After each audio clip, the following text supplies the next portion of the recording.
Praise the lord. యాత్రికుని ప్రయాణము, John Bunyan. మొదటి భాగము. అంతలో వారికి ధైర్యము కలుగు నిమిత్తము, నీ హృదయము రాజమార్గము తట్టే, అనగా నీవు విడిచి వచ్చిన మార్గము తట్టే అభిముఖుడవై ఉండవలెనని పలికిన ఒకని శబ్దము వారికి వినబడెను. ఇర్మియా 31వ అధ్యాయము 21వ వచనం. అయితే అప్పటికి వరద విస్తరించినందున తిరిగి వెళ్ళుట మహా ఉపద్రవకరముగా ఉండెను. కాబట్టి నేను దారి తప్పిన తరువాత దానిలో తిరిగి చేరుట కంటే దారిలో ఉండి దాని తప్పిపోవుట సులువుగా ఉన్నదనుకొంటిని. అయినను వారు దిగువ చేసి తిరిగి రాజమార్గమునకు వెళ్ళుటకు ప్రయత్నించిరి. అయితే మిక్కిలి చీకటి కలుగుట చేతను ఉదక ప్రవాహములు బహు విస్తారమగుట చేతను వారు తిరిగి వెళ్ళుచుండగా 10-12 సార్లు మునిగిపోవునట్లు బహు ప్రయాసముతో తప్పించుకొనిరి.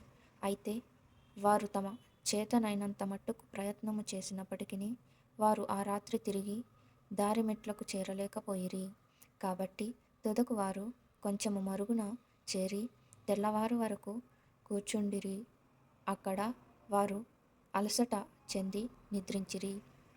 వారు పండుకొనియున్న చోటుకు సమీపమున సందేహ దుర్గము అనబడిన ఒక కోట ఉండెను. అది నిరాశ రాక్షసునిది. వాని భూమి మీదనే వారు పండుకొని ఉండిరి.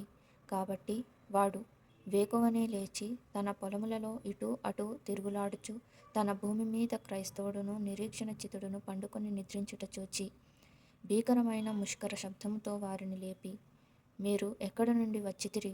నా భూమిలో మీకు ఏమి పని ఉన్నది అని అడిగినందుకు వారు, మేము యాత్రికులమై ఉన్నాము, త్రోవ తప్పి ఇక్కడికి చేరియున్నామని పలికిరి.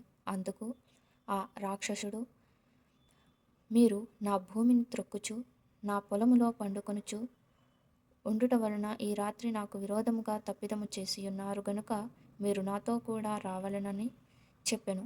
వాడు వారికంటే ఎక్కువ బలము గలవాడు గనుక వారు వానితో వెళ్ళవలసి వచ్చెను.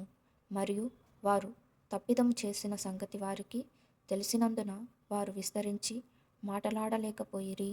Thank you.